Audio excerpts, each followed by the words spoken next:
Harlan West stepped into the first-class cabin boarding pass, still warm from his grip, the seat number printed clearly 2A. But in that seat sat Victoria Hartwell, perfectly poised, scrolling through luxury listings on her phone designer bags, spilling onto the floor like trophies. "Excuse me," Harlan said, measured, controlled. "This is my seat." She didn't look up right away. A small laugh slipped out sharp as glass. When her eyes finally met his, they carried the weight of disdain polished over generations. "You must be mistaken," she replied, each word dipped in sugar and venom. "This is first class, not a place for someone dressed like you." Around them, passengers turned, some curious others smirking, already deciding the man in the hoodie was out of place. In that instant, the air thickened and the first cut had been made. Harlan steadied his breath, forcing patience into his voice. "This is my seat, 2A. Please check your boarding pass." His words were even almost formal, but Victoria's reaction was anything but. She raised her chin eyes, sweeping over him with clinical precision as though appraising a piece of furniture she had already decided was unworthy. "You must have purchased the wrong ticket," she said slowly, savoring the humiliation. "This seat is reserved for VIP clients. And you don't exactly look the part." The words dripped into the air and a ripple passed through the cabin. A couple whispered behind raised hands, their glances darting toward Harlan. An older man leaned forward, frown carved deep into his features, eyes settling on Harlan with quiet agreement for Victoria's claim. Harlan held his silence one beat longer than comfort allowed.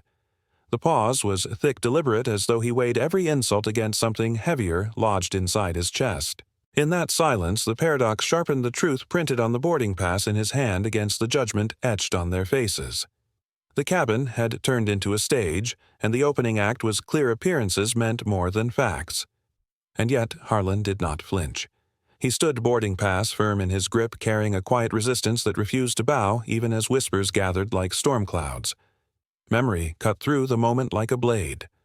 Harlan was small again, a boy walking home from school through narrow streets where the walls closed in and windows leaked the sounds of arguments and exhaustion. His clothes never fit right, sleeves too short, fabric worn thin. Children laughed at him, tugged at his collar, asked if he'd borrowed his father's shirt. At home, his parents held his shoulders firm, their voices steady even when the rent notice lay unpaid on the table. "No matter who mocks you, you must hold your dignity," his father would say, calloused hands reminding him of what survival looked like. His mother added softer words, "Respect yourself even when the world refuses to respect you." One evening, he stood outside a bookstore, forehead pressed to glass. Inside, rows of books glowed like treasures, pages he longed to own but couldn't afford. He watched another boy his age leave with a bag full of them, while he could only imagine the worlds hidden inside. In that silence, under the flickering streetlight, he whispered a vow no one heard. Someday he would break the chain of disdain.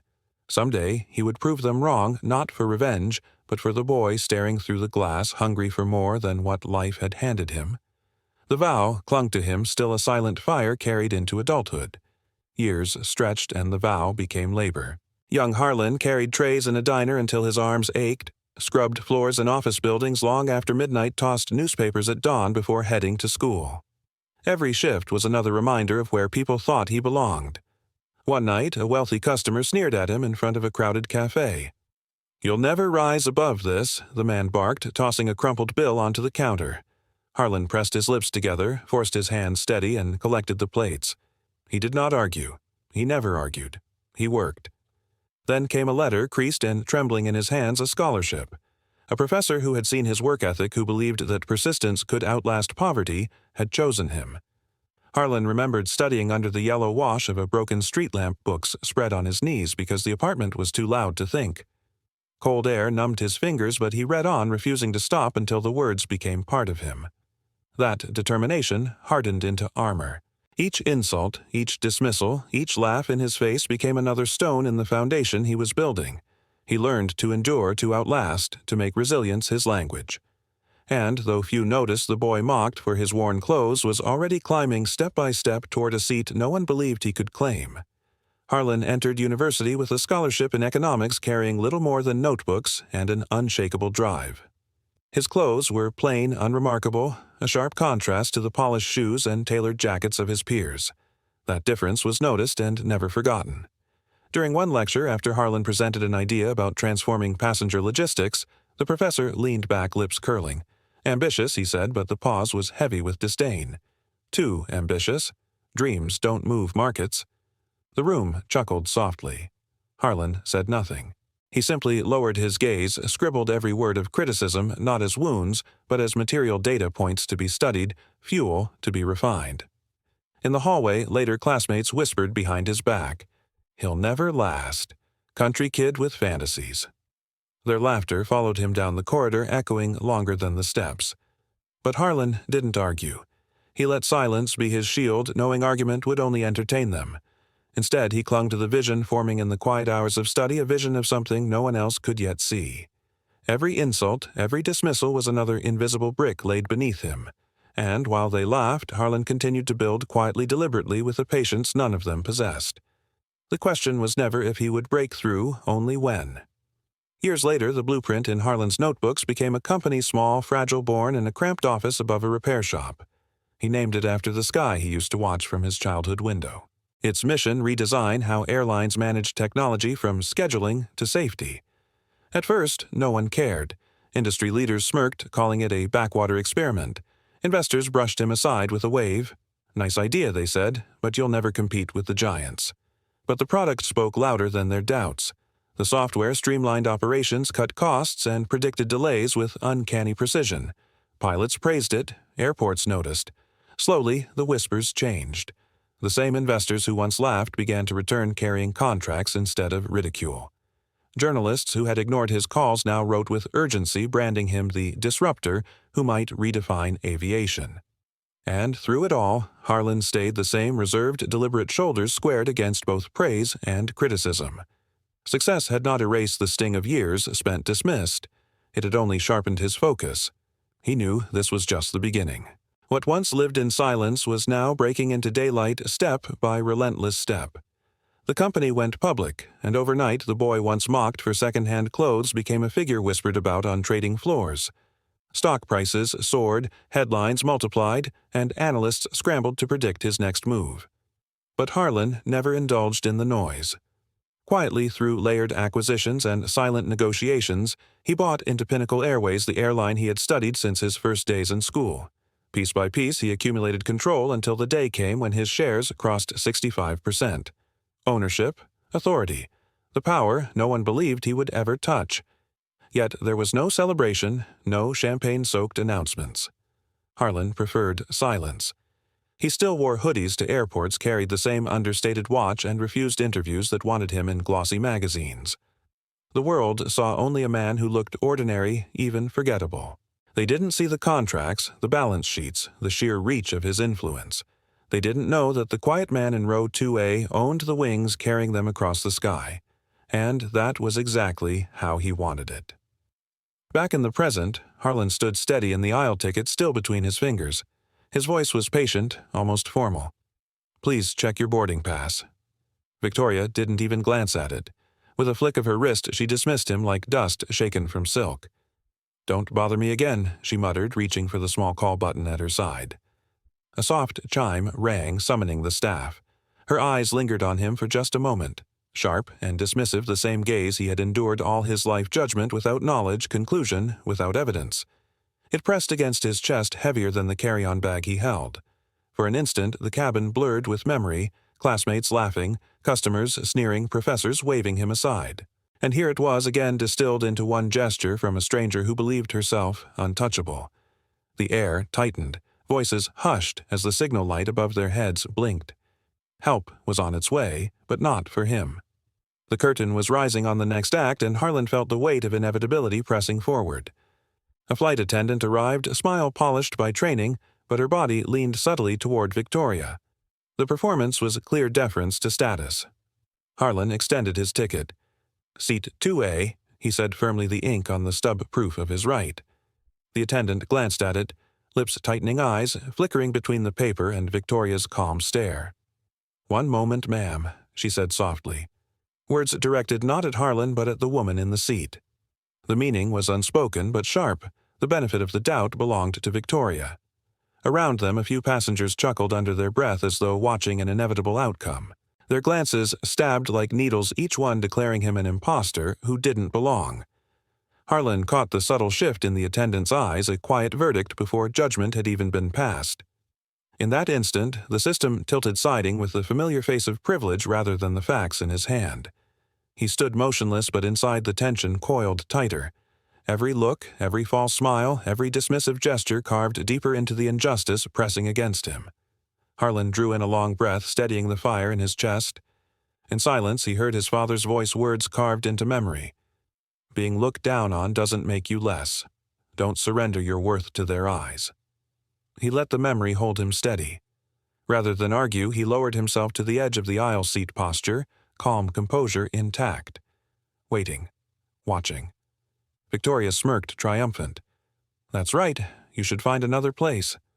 Her tone was rich with the satisfaction of victory. The passengers nearest leaned back, satisfied the scene was closing. But the calm was deceptive. The quiet was not defeat, but preparation.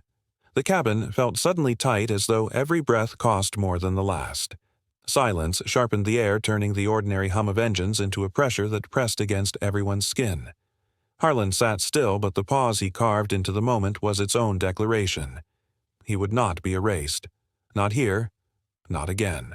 Victoria exhaled in exaggerated annoyance, snapping her phone shut and folding her arms across her chest. Her movements carried the authority of someone who believed she owned the space around her.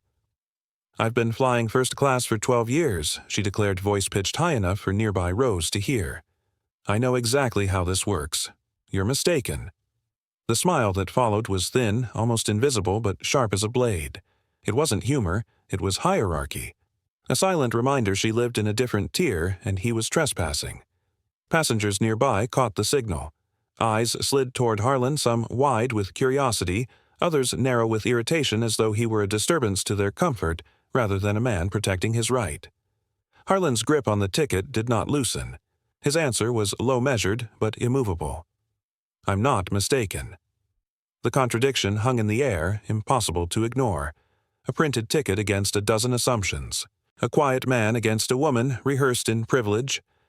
The paradox grew sharper with every beat, and tension rose like pressure in a sealed cabin. From behind, a middle-aged man leaned forward, voice impatient. "Buddy, let it go. She's sitting there already. Find another seat and save us all the trouble." His tone carried the weight of authority, the tone of someone used to being obeyed in small matters. A younger woman across the aisle nodded quickly, whispering just loud enough. "He doesn't look like someone with a first-class ticket anyway." Her words floated into the air like verdicts, not questions. The current shifted, invisible but heavy. Eyes multiplied, pressing against Harlan from every direction, not with curiosity now, but judgment. He had become a defendant in an unspoken trial, and the verdict was already leaning. He furrowed his brow but refused to give them what they wanted. He didn't lash out. He didn't rise to their bait. Silence became his only response, though his chest carried the weight of every stare. The cabin had shrunk into a courtroom, its jurors hidden in reclining seats and expensive suits, all too eager to render judgment on a man they had decided did not belong. The head attendant returned, posture upright, voice polished. "Sir, we have another seat available. Very comfortable. Perhaps you'd prefer to take it." The offer was smooth, but its meaning was anything but. Harlan raised the ticket again, steady. "My seat is 2A. The attendant's eyes flickered to Victoria before returning, voice tighter now. "We ask for your understanding. This passenger is a long-standing member. We want to maintain harmony." The implication was unspoken, but clear harmony meant sacrifice, and he was the one expected to make it. Victoria's smile bloomed the corners of her lips, curving with satisfaction. The verdict had been delivered by the very system meant to uphold fairness. It wasn't her seat, but it was her status that carried weight. Around them, murmurs rippled not of sympathy but of closure, as though the problem had been solved and the disruption erased. Harlan stood unmoving, ticket still visible, the truth in black ink outweighed by preference in practiced smiles. The injustice deepened not in shouts or chaos, but in the quiet betrayal of procedure bent by privilege. Harlan's fingers tightened around the boarding pass until the edges bent. He met the attendant's eyes and spoke slowly, each word deliberate, impossible to mistake. "I paid for this seat. I will sit in this seat." The air seemed to freeze. No one moved. The murmur of voices fell away, leaving only the weight of his refusal. The quiet was more powerful than a shout. Near the aisle, a passenger angled his phone, the small red light blinking as the scene began to record. Another leaned closer, whispering but loud enough to spread. Victoria's eyes narrowed, sharp and disdainful. Stubborn, she spat, her voice dripping with irritation. It wasn't just a word, it was a label, an attempt to reduce him to something small, unreasonable, less than her. But Harlan didn't flinch. His stillness became its own statement. He would not bend. He would not move. The cabin pressed in tighter, waiting for the next spark. Victoria's voice rose sharp enough to cut through the quiet. "You're disturbing everyone here," she cried, gesturing to the cabin as though she carried its collective voice. A man across the row shook his head, muttering, "Doesn't know his place." Another passenger leaned toward his companion, words carrying just enough he probably can't even afford that ticket. The attendant's tone hardened, the veneer of politeness cracking. "Sir, you need to cooperate." It was no longer a suggestion, it was an order disguised in civility. Around them, the murmurs grew. Small judgments stitched together into one fabric of disdain, wrapping Harlan in their assumptions. Yet he stood unshaken, rooted in his quiet defiance. Victoria's fury sharpened. She no longer played aloof. Her attack was direct, meant to corner him, to strip him of dignity under the eyes of strangers. But each insult, each demand only deepened his silence. The conflict was no longer about a seat. It was about the right to exist without apology. The chief attendant pressed the intercom, voice crisp. "We have a situation in first class." The coded words carried far beyond their surface, meaning a signal that authority had been summoned. Passengers leaned in now, attention sharpened. Several phones were raised, tiny lenses capturing fragments of truth. The story was no longer contained in whispers. It was becoming evidence. Victoria leaned back, arms folded, face arranged into wounded elegance. She projected herself as the victim, a woman of refinement, inconvenienced by someone beneath her.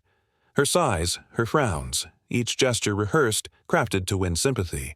She raised her voice again, ensuring all could hear. "I paid to travel in peace. I did not pay to be harassed by someone like this." The words struck not just at Harlan, but at the unspoken divide she insisted on, people like her and people like him. Harlan's response was silence, gaze, steady posture, unbroken. His refusal to play her script made the air heavier, pressing down until even breath felt difficult. The cabin had become a stage, but he would not perform her lines. A faint glow flickered in the corner of Harlan's vision, the light of a phone screen angled discreetly upward. A young woman in row 5 whispered into her camera, voice low but urgent. "Everyone, look at this. Something's happening right now." Her words carried farther than the cabin. Within seconds, live comments scrolled across her screen, invisible to the passengers but multiplying by the dozens, then hundreds. "What's going on? Whose fault is it? Stay live, we want to see." A cluster of students in the rear laughed, treating the tension as entertainment. "Free drama," one muttered, leaning forward for a better view. Their laughter sliced through the atmosphere, widening the spectacle. Harlan glanced sideways, recognizing the truth. The situation had escaped the walls of the aircraft. What began as a dispute was no longer confined to whispers and frowns. The eyes of strangers, thousands perhaps more, were watching. Victoria, still nestled in her seat, had no idea. Her every word and gesture was being recorded, archived, and broadcast beyond her control. She believed she was winning the cabin, not realizing she was losing the world outside it. The countdown had begun, and Harlan felt it. Something irreversible was in motion. The cabin hushed as the captain entered, his presence radiating authority. His voice was firm, stripped of warmth. "What is going on here?" Victoria rose instantly, her face transformed, all gracious smiles. "Thank goodness," she said sweetly, as though relief flooded her veins. "I'm being harassed. This man insists on taking my seat." She gestured at Harlan as if pointing out a trespasser. The captain accepted her performance without hesitation. He turned to Harlan, inspecting the boarding pass. His brows drew together. 2A was clearly printed. A flicker of recognition, then the lines of his face hardened. When he spoke again, the tone was careful, almost rehearsed. "Sir, I understand. But this passenger has been a loyal member for many years. Perhaps you could show some understanding." The choice of words landed like a blow. He acknowledged the truth but veered away from it, bending to convenience, not fairness. His gaze slid from Harlan's eyes, unwilling to meet the weight of them. Authority had entered the stage and aligned itself with privilege. Harlan's voice cut through the tension, calm but unyielding. "I have a boarding pass that clearly states 2A. Why should I be the one to move?" The captain's reply was wrapped in diplomacy but poisoned with compromise. Sometimes flexibility is required to keep the peace. The words ignited the cabin like sparks. A passenger snorted laughter, sharp and mocking. Another leaned closer to whisper, but loud enough for all. Exactly. He should just give it up. Victoria's lips curved in satisfaction, her confidence blooming under borrowed authority. "You see," she said, voice thick with triumph. "Everyone understands." But what she saw as validation was in truth a fracture. The paradox hung heavy. The one with proof was being asked to yield, while the one with nothing but entitlement was defended. Harlan stood in the eye of it, silent for a breath, feeling the absurdity crystallize. The injustice was no longer subtle. It had been spoken aloud, endorsed by uniform and authority. And in that moment, the cabin's silence was more condemning than noise. A clear voice cut through the mounting noise. "Excuse me," a woman said, rising slightly from her seat nearby. "I've been watching this from the beginning. His boarding pass says 2A. That woman doesn't have a ticket for it." The declaration shifted the air like a sudden gust. Murmurs rippled across the cabin, a tide of whispers colliding. "She's a reporter," someone muttered, "a witness." Victoria's face flushed, her composure cracking under the weight of credibility. "You don't understand," she snapped hands, gesturing wildly. Her tone, once cool and commanding, frayed into raw defensiveness. The flight attendant frowned, voice tight with authority. "Ma'am, please sit down." But the rebuke did not silence Victoria. Instead, her voice rose higher, fighting harder, her protests spilling over, desperate to regain control. Passengers leaned forward now, eager for the spectacle's next turn. What had been a quiet injustice was transforming into something larger, more dangerous, a story being told in real time, impossible to contain. The tension held the next blow inevitable. Victoria's mask shattered into venom. Her voice sliced the air. "You're doing this on purpose, aren't you? Causing a scene just to get compensation?" The word echoed like steel, sharp and deliberate. Compensation. It hung in the cabin, dripping accusation. A few passengers nodded, convinced. Exactly one whispered, "He's pretending." Another leaned closer to his seatmate, muttering with certainty, "Classic scam." The journalist's pen scratched furiously, each word etched into record. Her face was grave, no longer just a bystander, but an archivist of cruelty unfolding. Harlan stood still, unflinching, but his eyes caught fire, calm embers sharpening into something that promised consequence. He let silence frame him, but it was no longer passive. It was preparation. Victoria leaned forward, triumphant in her lie. She believed her accusation had stuck, that she had trapped him beneath her narrative. She did not realize she had crossed a line from arrogance into self-destruction. The air thickened, waiting for his answer. The cabin erupted. A young passenger shouted from the back, his voice reckless with mockery. "That's exactly what people like him do, looking for freebies." Laughter, sharp and brittle, followed from a few corners. The space became a tribunal, a courtroom without robes where judgment came not from evidence but from prejudice. Every face turned toward Harlan, some sneering, others pitying, but few neutral. He stood at the center of their verdict, accused not of error, but of existing wrongly. He looked around, slowly absorbing the harsh lines of their eyes, the certainty with which strangers had sentenced him. And then he smiled, a small, knowing curve of the lips. Not defeat, but decision. A silent signal that something irreversible had been chosen. Victoria caught it and mistook it for surrender. "See," she said, her tone dripping with satisfaction. "You're out of arguments. Everyone here sees it." The jury had spoken, or so she believed. What she didn't realize was that the trial was far from over. The reporter rose fully now, her notepad in hand, voice steady and clear. "I'll be writing about this," she said, no hesitation, no doubt. The weight of her words dropped into the cabin like iron. Victoria's head snapped toward her, fury widening her eyes. "You wouldn't dare. This is just a misunderstanding." Her tone was frantic, desperate to twist the narrative before it escaped her grasp. But the reporter's gaze cut cold, unblinking. "No, this isn't a misunderstanding. This is prejudice. This is injustice." The declaration silenced a portion of the whispers. A ripple of unease spread among the passengers. Some who had laughed moments earlier now shifted in their seats, their expressions unsettled.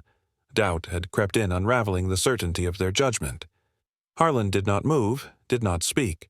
He let the moment hang, let the words of justice plant their roots in the silence. His patience was not weakness, it was timing, and timing was everything. For the first time, hope stirred. Cornered by the reporter's words, Victoria lashed out. Her voice broke through the hush like glass shattering. "People like you don't belong in first class." The phrase struck the cabin with the weight of a slap. "People like you." It echoed in the silence, hanging heavy, impossible to excuse or disguise. Every head turned toward her, expression shifting from curiosity to shock. The room no longer saw charm or authority. They saw the raw contempt she had tried to hide. The reporter's pen moved instantly, capturing the line with surgical precision. She didn't need to embellish it. The words condemned themselves. Harlan lowered his chin slightly, a faint nod, as though acknowledging that the mask had finally fallen. He had his proof, not paper, but something more powerful, her own unguarded cruelty spoken before witnesses. The air thickened, the tide of judgment beginning to turn. The captain's voice cut through, heavy with irritation. "That's enough. We need to take off." His attempt at authority felt less like resolution and more like escape. Victoria folded her arms with confidence. "Exactly. Move him somewhere else so we can continue." She leaned back as though victory were assured, her arrogance still unbroken. Harlan's gaze swept the cabin, slowly, deliberate, and unhurried. Then his voice, low but unshakable, filled the space. "No, this plane will not leave the ground until justice is respected." The declaration landed like a thunderclap. The words didn't shout. They carried weight, final and immovable. A passenger whispered nervously, "Who does he think he is?" Another shifted uneasily, realizing the dispute had escalated beyond etiquette. The atmosphere coiled tighter, every breath held in suspense. This was no longer a quarrel over a seat. It had become a standoff, a line drawn that could not be erased. And Harlan had just claimed the power to stop the skies themselves. Harlan reached calmly into his jacket and drew out his phone. The gesture was unhurried, deliberate, almost casual. Yet something in his composure sent a ripple through the air. Victoria burst into mocking laughter. "What now?" "Calling the police." "Go ahead. Let's see how far you get." Her voice rang with the certainty of someone convinced she had already won. The captain frowned, his tone clipped. "Sir, passengers cannot interfere with flight operations. Whatever you think you're doing, it's not your place." Around them, a few passengers sighed loudly, rolling their eyes as though the confrontation had become tiresome. One muttered, "He's dragging this out." Another whispered, "Just sit somewhere else." But Harlan's face remained calm, his eyes steady. The serenity in his expression contrasted violently with the chaos around him. He wasn't bargaining, he wasn't pleading, he was waiting.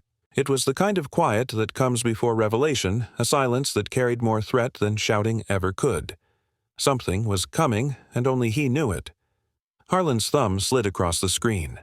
A symbol flared to life, the Pinnacle Airways logo, glowing bright against the dark interface. He tapped a sequence with precision, almost ceremonial. A chime echoed through the cabin speakers. Then the words "electronic" and "cold" filled the air, flight grounded by CEO override. The lights above flickered once, then steadied. Gasps erupted like a wave rolling down the aisle. What was that? Did I hear right? CEO override. Confusion crackled louder than the engines ever could. Victoria's mouth fell open, laughter frozen on her lips. Her eyes darted from the phone in Harlan's hand to the stunned faces around her. That's not possible," she stammered. The reporter's pen stopped mid-word. Passengers craned their necks, whispering, buzzing, frantic. They had come expecting petty drama. Instead, they were watching history twist in real time. And at the center of it all, Harlan stood untouched, the calm eye in a storm of disbelief. The captain's radio crackled, his hand tightening on the receiver. A voice from the tower rang, clear, firm, undeniable. "Flight 1847 return to gate immediately. CEO override has been registered." He froze. "Say again." His words trembled in spite of the uniform on his shoulders. "Confirm." "CEO override confirmed," the tower replied. "Directive from the airline's majority owner. Return to gate now." Silence washed over the cabin like a wave. Every passenger felt it, the abrupt shift from ridicule to awe. What they had dismissed as stubbornness was now revealed as authority beyond measure. Harlan slipped the phone back into his pocket, his movements unhurried. Then he lifted his chin and spoke with quiet finality. "This flight is over for now." The words were simple, but they carried more force than any order shouted by uniform or badge. Victoria's face drained of color, her earlier triumph collapsing into confusion. The jury of passengers, once so quick to condemn, sat motionless, stunned by the revelation of who truly held power. The stage had turned, and so had the story. Victoria lurched to her feet, her face drained of color. "What did you just do?" The sharpness of her voice cracked through the stunned silence, but it no longer carried authority. It carried fear. From the aisle, a passenger gasped. "Wait, can he actually stop a plane?" The question rippled through the rows, whispered and repeated, growing louder with every echo. The reporter's hand steadied her camera lens, fixed squarely on Harlan. Every second of stillness was being captured, documented, broadcast. The eyes around him shifted, the transformation unmistakable. Where there had been smirks and sneers, now there was uncertainty. Where there had been disdain, curiosity was taking root.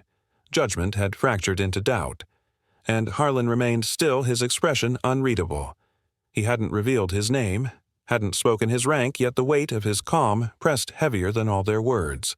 The suspense was unbearable, the silence coiled tighter with every passing breath. They no longer looked at a man out of place. They looked at a man holding a secret that had begun to rewrite the rules.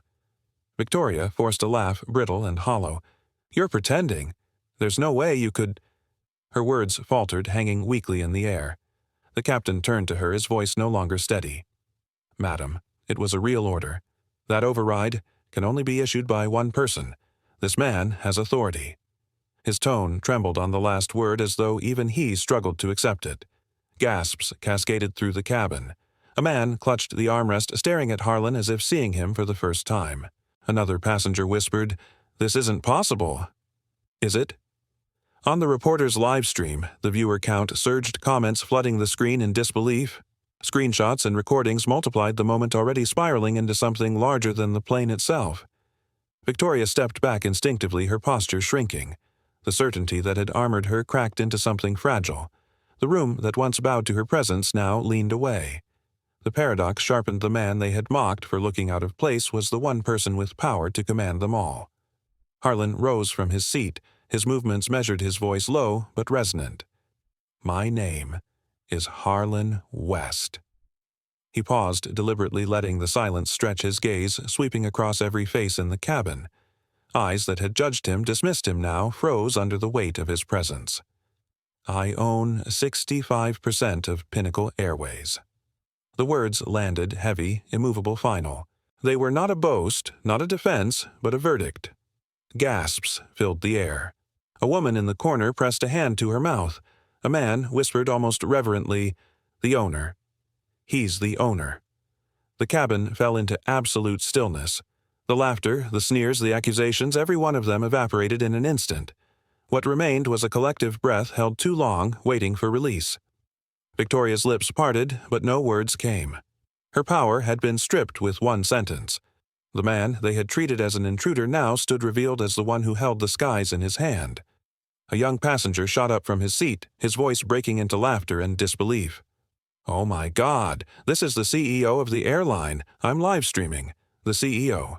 The live stream's viewer count leapt from hundreds to thousands in a heartbeat, comments flooding so fast they blurred on the screen. "Is this real? No way. I can't believe I'm watching this live." The cabin had become a theater, and the world outside its walls had taken seats in the front row. The reporter's fingers flew across her phone messages, firing off to editors. Her whisper carried only to herself. "This is the story of my career." Through it all, Harlan remained calm. His posture was still, his voice controlled, as though the chaos around him had nothing to do with him. He didn't need to raise his tone. The truth itself was loud enough. Victoria's hands trembled, her lips moving but failing to form coherent words. The air that once bent to her authority now refused to hold her. The story was no longer private. It was a headline unfolding in real time. Victoria clutched at the last defense left to her. I didn't know who you were." Her voice cracked thin, the arrogance gone. Harlan's gaze narrowed, his words sharp and deliberate. "That is exactly the problem. You didn't know. And because you didn't know, you decided I was beneath you." The cabin fell into silence, every ear catching the weight of his statement. It wasn't shouted. It didn't need to be. The truth had landed with more force than anger ever could.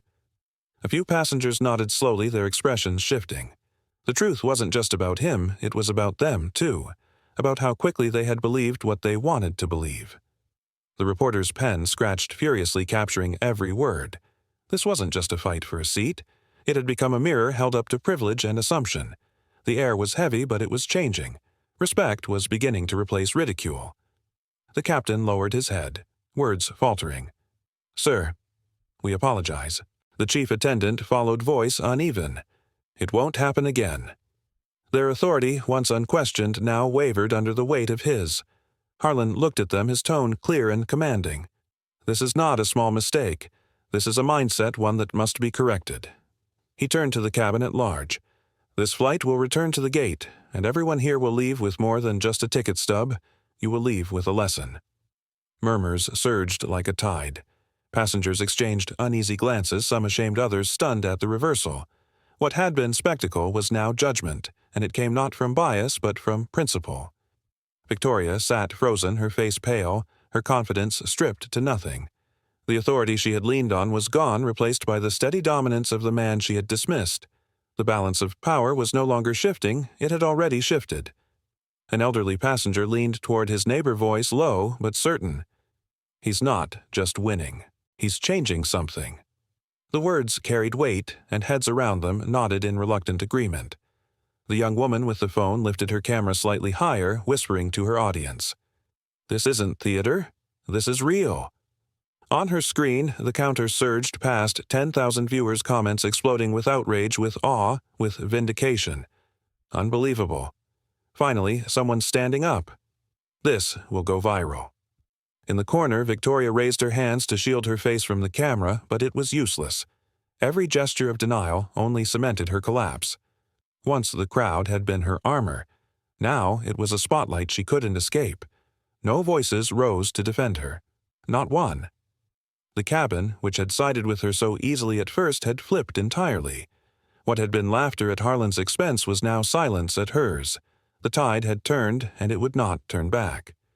Harlan fixed his gaze on Victoria, his words slow, each syllable striking like a gavel. "You will not fly with this airline again." Her mouth opened wide, disbelief flooding her face. You can't. You wouldn't dare." He answered without raising his tone. "It isn't because you disrespected me. It's because you disrespected human dignity." There was no malice in his voice, no trace of personal vengeance. His tone was iron-measured, unshakable, final. The reporter typed furiously, eyes wide, capturing every word. A declaration for the ages, she whispered, almost reverent. Victoria's hands trembled, her strength gone. For the first time she understood that her power built on perception and privilege had dissolved in a single sentence. It wasn't just punishment. It was principle. Harlan turned his gaze, sweeping the entire cabin, his voice carrying with calm precision.